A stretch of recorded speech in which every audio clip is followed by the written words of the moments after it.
Good day, everyone. Welcome to our next matriarchal sermon.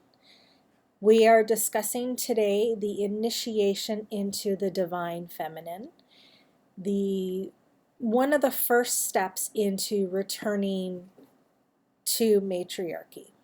You can consider this lesson a second lesson to our first lesson, which was necessary rebellion from the patriarchy, and that's in a previous sermon. Please check that out. Or you can take this as a sermon into its own. We are talking about growing the roots of matriarchy, returning to and reclaiming the foundation of the sacred feminine, which is a huge part of matriarchal living. So today, I'm going to read from one of my favorite books. I consider this one of the Bibles of womanhood, natural living, matriarchal values, truth in divinity. This author wrote just an astounding book that I go back to over and over and over again, and my copy has highlighted texts and writings in the columns. You've probably heard of it. Clarissa Pinkola Estes. I highly recommend reading the book, getting a couple of copies for yourself. One, if you're a book lover, one to scribble and write in, and one to cherish and put on your altar. And also check out her website, where she has amazing audio courses and short stories stemming from concepts from this book. So I'm reading from the very beginning, the introduction. So before the first chapter, I think she does a fabulous job of describing what a wild woman is, why we need to return to it, the inner calling we women have for it, and why it leads to, this is my personal interpretation, why it leads to a return to matriarchal living. And I think the introduction covers it well. So I'll be reading snippets of it as we go through, and I highly recommend getting the book. Right? So, lesson number 2, the initiation into the sacred feminine. Introduction, singing over the bones. Wildlife and wild woman are both endangered species.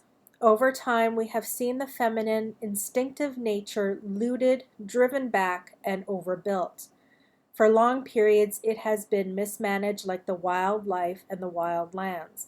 For several thousand years, as soon and as often as we turn our backs, it is relegated to the poorest land in the psyche. The spiritual lands of wild women have, throughout history, been plundered or burnt, dens bulldozed, and natural cycles forced into unnatural rhythms to please others. It is not by accident that the pristine wilderness of our planet disappears as the understanding of our own inner wild nature fades. It is not so difficult to comprehend why old forests and old women are viewed as not very important resources. It is not such a mystery. It is not so coincidental that wolves and coyotes, bears, and wildish women have similar reputations.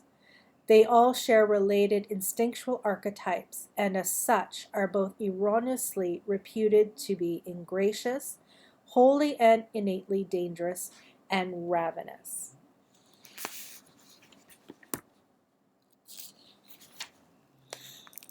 Healthy wolves and healthy women share certain psychic characteristics: keen sensing, playful spirit, and a heightened capacity for devotion.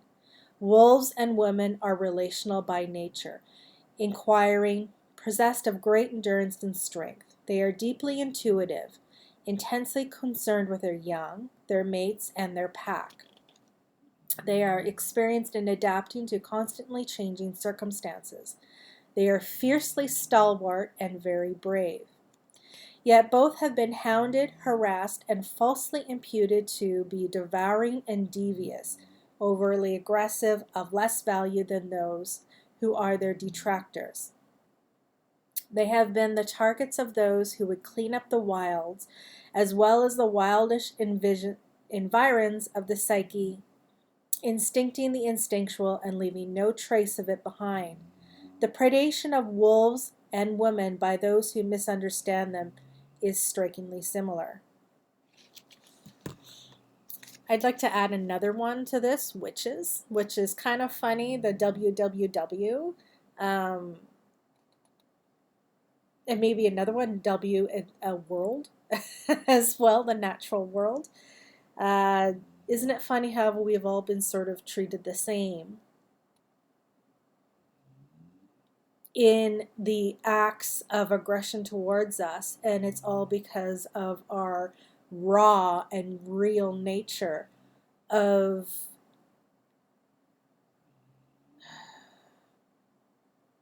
living through the sacred nature of Mother Earth.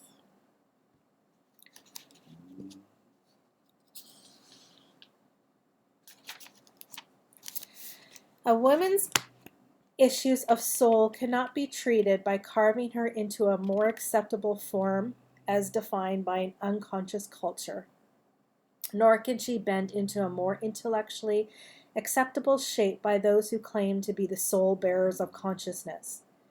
No, that is what already caused millions of women who began as strong and natural powers to become outsiders in their own cultures.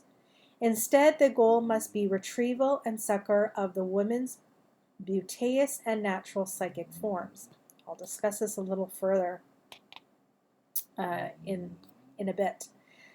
Fairy tales, myths, and stories provide understandings which sharpen our sight so that we can pick up the path left by the wildish nature.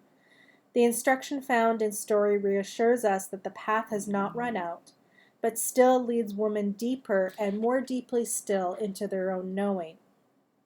The tracks we're all following are those of the wild and innate instinctual self. I call her wild woman. For those very words, wild and woman, create the fairy tale knock at the door of the deep female psyche. It means using words that summoning up the opening of a passageway.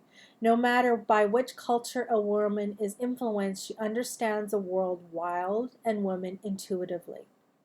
When women hear those words, an old memory is stirred and brought back to life. The memory is of our absolute, undeniable, and irrevocable kinship with the wild feminine, a relationship which may have become ghostly from neglect, buried by over-domestication, outlawed by the surrounding culture, or no longer understood anymore.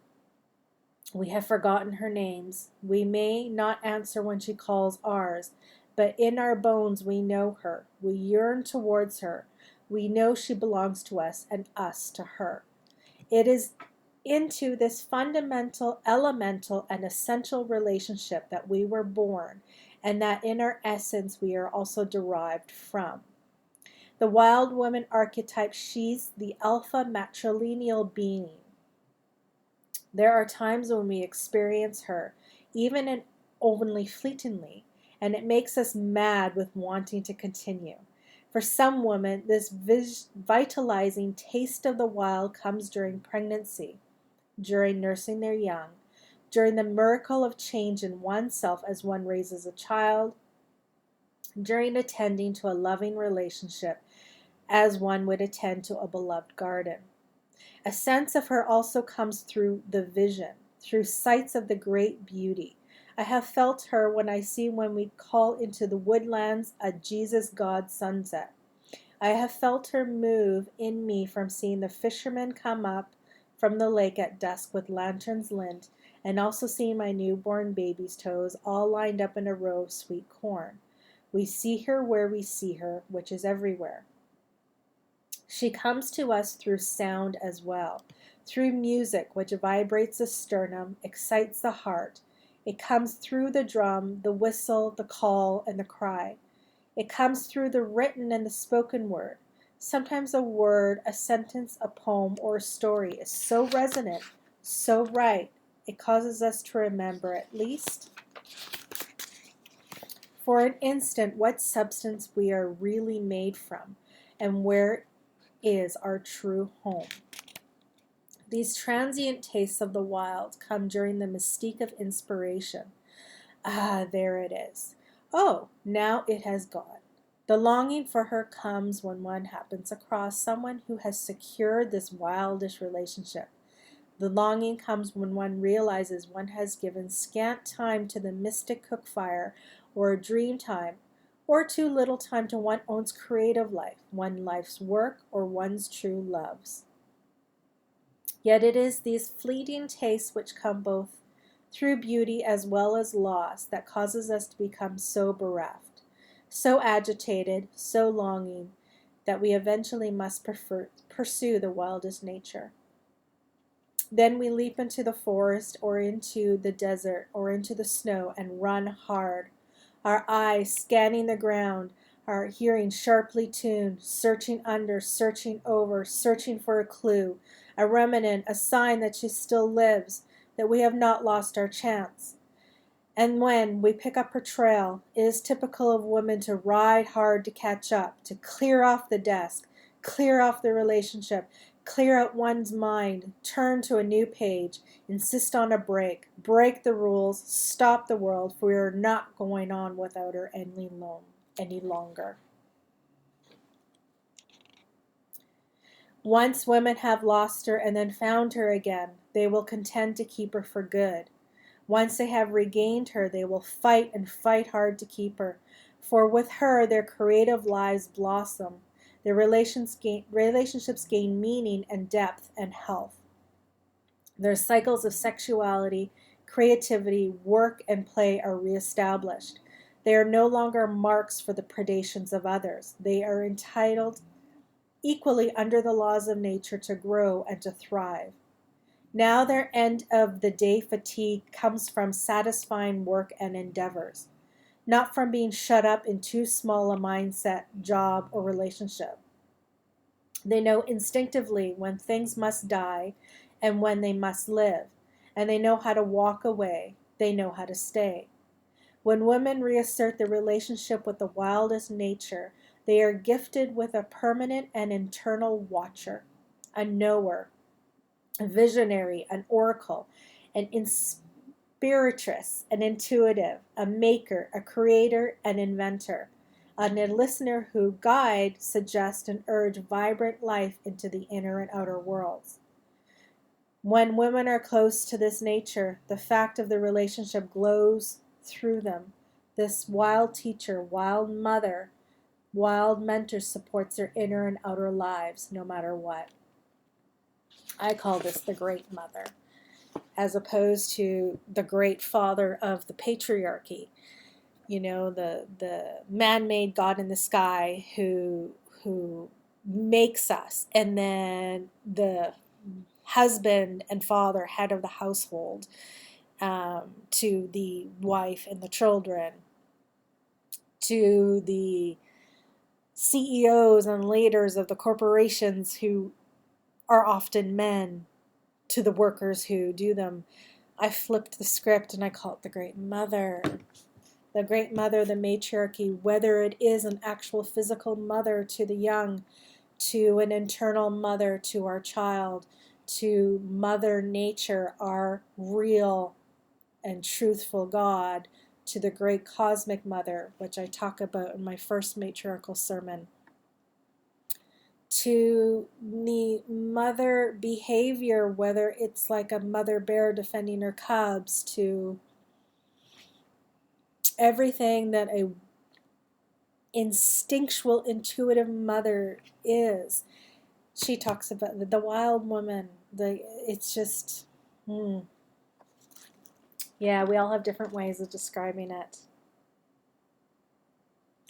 So the word wild here is not used in its modern pejorative sense, meaning out of control, but in its original sense, which means to live a natural life, one in which the creature has innate integrity and healthy boundaries.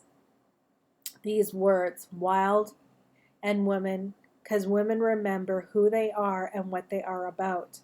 They create a metaphor to describe the force which funds all females. They personify a force that women cannot live without. The wild woman archetype can be expressed in other terms which are equally apt. You can call this powerful psychological nature the instinctive nature, but wild woman is a force which lies behind that. You can call it the natural psyche, but the archetype of the wild woman stands behind that as well. You can call it the innate, the basic nature of woman, yet you can call it the indigenous, the intrinsic nature of woman. In poetry, it might be called the other, or the seven oceans of the universe, or the far woods, or the friend. In various psychologies and various perspectives, it would perhaps be called the ID, the self, the medial nature. In biology, it would be called the typical or fundamental nature. But because it is tacit, prescient, and visceral, among cantadoras, it is called the wise or knowing nature. It is sometimes called the woman who lives at the end of time, or woman who lives at the edge of the world. And this criatura is always a creator hag or death goddess, or a maiden in descent, or any number of other personifications. She is both friend and mother to all those who've lost their way, all those who need a learning, all those who have a riddle to solve, all those who out in the forest or desert wandering and searching. In actuality, in the psychoid unconscious, an ineffable layer of psyche from which this phenomenon emanates, wild woman has no name, for she is so vast. But since this force engenders every important facet of womanliness, here on earth she is named many names, not only in order to peer into the myriad aspects of her nature, but also to hold on to her. Because in the beginning of retrieving our relationship with her, she can turn to smoke in an instant. By naming her, we create for her a territory of thought and feeling within us. Then she will come, and if valued, she will stay.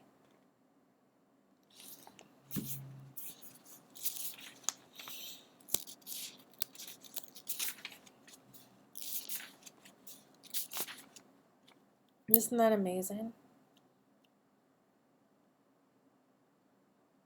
Like my own stomach and my own heart, my own adrenaline's like, just reading that. There's just so much power there. If you feel a stirring in your own by hearing that, I urge you to follow it. And if you are so used to suppressing it, or maybe even calling it a disorder or a disease, that's the brainwashing of the patriarchy. It is all that energy that we were told to bury, that is meant to be lit up and to be let loose and to become a fire of creation. When we don't do anything with it, when we don't acknowledge it, when we don't embrace it, honor it, and live through it, it sits there and it destroys us. It becomes a product of destruction as opposed to a product of creation. And it is meant to be the birth. It is meant to be, the fire that lights the food that feeds us. That's what the wild woman is. That's what that energy in that pit of your stomach is saying, let me out. Let me roar. Let me live. This book is fantastic at talking about it. And there was a part here, let me see if I can find it again, that I said that I would talk about later. Oh yes, right here. I'll read this part again. A woman's issues of soul cannot be treated by carving her into a more acceptable form as defined by an unconscious culture, nor can she bend into a more intellectually acceptable shape by those who claim to be the soul bearers of consciousness. No, that is what has already caused millions of women who began as strong and natural powers to become outsiders in their own cultures. Instead, the goal must be retrieval and succor of the woman's beauteous and natural psychic forms.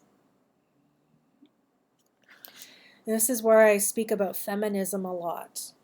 A lot of people think that feminism is equality with the men and running the patriarchal with the men and succeeding in the ladder of hierarchical success of power over, not power with, and money and leadership not in the sense of teaching, but in owning and bossing around.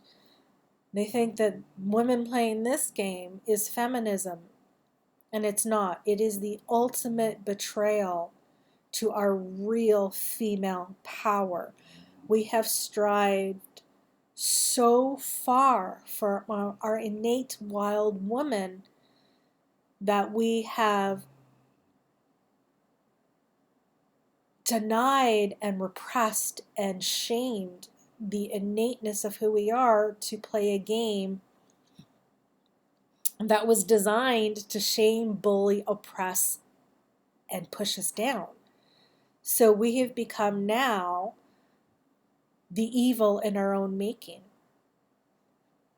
And it pushes women further away.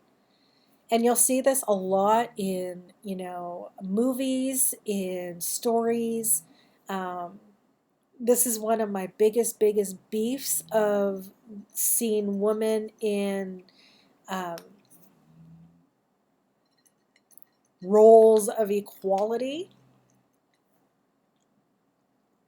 That's my cat. She's eating some kibble.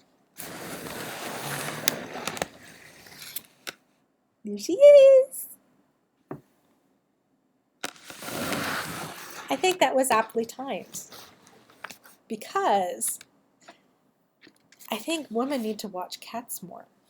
There's a reason why women and cats are so intertwined and so connected. Because a cat will never deny who she is, or a male cat who he is. Like, its nature is just there, and you'll never ever see a cat bend its own autonomy, its own will for somebody else, even its own owner. Which is why people say that cats have owners, right? That we work for cats. And that's what the real essence of feminism is. Not to destroy who we innately are to play the patriarchal game, but to destroy the game, to be who we innately are. And as I was saying, you'll see movies where now they'll put a woman as the evil, tyrannical leader, antagonist to the protagonist, or you'll see a person of color in that position, or someone who is homosexual in that position. And we're all thinking, oh, yay, diversity, yay, we're finally playing the game, we're of equal ranks. Peel that back a bit. And watch who the protagonist is, the so-called hero. And it's some white man who is now fighting the evils that women have subconsciously put ourselves in, or people of color, or the homosexuals, or maybe even people with disabilities, thinking that we have to play the patriarchal game and be at the top, even if it's tyrannical, that we are now equal. And yet now the protagonists are, the white men or man of color, who is now the hero. And people are thinking that this is diversity, this is equality. No, this is what patriarchy does. They have now taken our fight for equality and what we thought we needed to do to survive in a patriarchal world. And in a sense, correctly, because you kind of have to win the game in a patriarchal world in order to succeed. And then now turned it around and made us the scapegoat. So when everything crumbles and the hero wins and the evil destroyed, who is now sitting there? It's the woman. It's the black guy.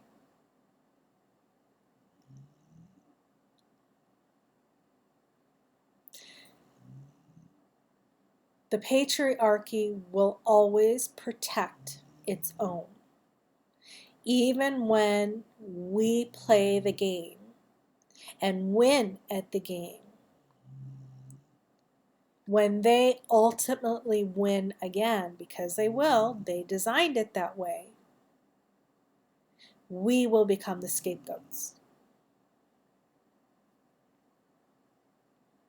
That's why true feminism is becoming a wild woman. Not playing the game of equality. Not carving her into a more acceptable form as defined by the unconscious culture, or bent into a more intellectually acceptable shape by those who claim to be the sole bearers of consciousness. It's about liberating ourselves from that completely, removing ourselves from the game, restoring our innate wild woman, returning to matriarchy, and building a game where true equality lies with all living forms.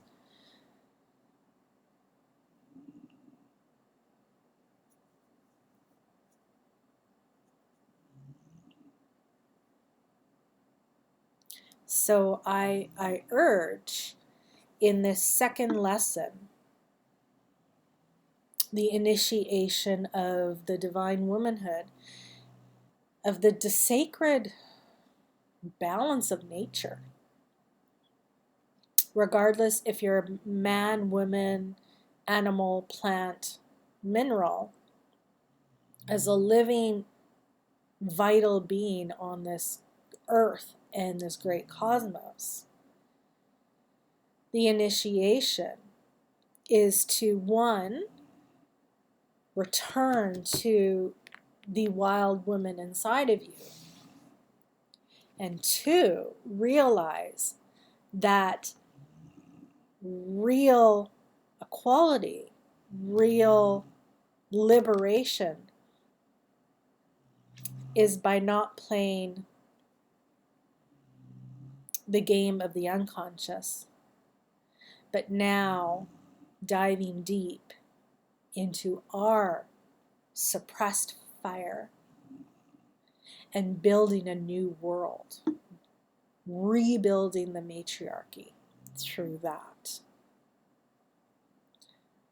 The act of initiation is the discernment between real power, power with, and false power over. This book is incredible. I think it is a must read for all women. I think it's a must read for everybody. And watch your cats. That is another lesson. Maybe I'll make another sermon about that. To watch the animals in their instinctual nature. And cats are really, really good for it.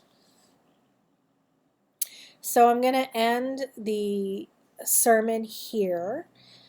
I also talked a great deal about the Great Mother. I speak a lot about her on my website, healingfromharm.com, and through some of my other matriarchal sermons. If you want to learn more, go read through there. And I've even created on my website Working with Mother Nature. So in this book, Clarissa talks about our senses, our vision, our sound, our taste, and I have created worksheets in using our senses and our movement and connecting that with the elements of Mother Nature, fire, earth, water, air, and spirit, to heal and regulate our nervous system, to speak to that internal fire, that internal energy that wants to release and be part of life again, and to do so in a way that's safe so that you don't feel overwhelmed and feeling like you need to shut down again, especially if you are healing from trauma. Doing it safely is important, because we have spent so long putting the layers of dirt on our grave that we need to remove it layer by layer so that we're not exposed without proper resources, safety, and ability to regulate all that suppressed energy that is coming up. So the worksheets are called Working with Mother Nature worksheets. They're on my shop. I also have the Pause and Presence worksheets on my shop as well, and it's taking meditation to a deeper level of presence and movement and sensory motor inclination of being able to build a sense of peace inside of you and how to sit with the discomfort inside of you. That's on my shop as well. So they're only like $5. So check it out. My blog is free. Check that out. If you like my sermons, please share, like, subscribe. We need to build, gather more women to get this movement going. I'm Laura Rose. I'm the creator of this site. I am the creator of healingfromharm.com. I am an avid participant of this Returning to Matriarchy. I speak about it on my site as well. And if you want to support me, because YouTube doesn't allow support until you hit 1,000 subscribers, if you want to support me anyways, I'll put my PayPal button and you can send $1 or $2, whatever. I appreciate it. Other than that, just comment, I'd love to hear what you think, and read the book. And let me know if you have read the book and what you think of the book. And if you have a cat, tell me about that too. I love talking about cats. And I think that is all. So I'm going to end the sermon here. And I wish you the very best. And I will see you next time.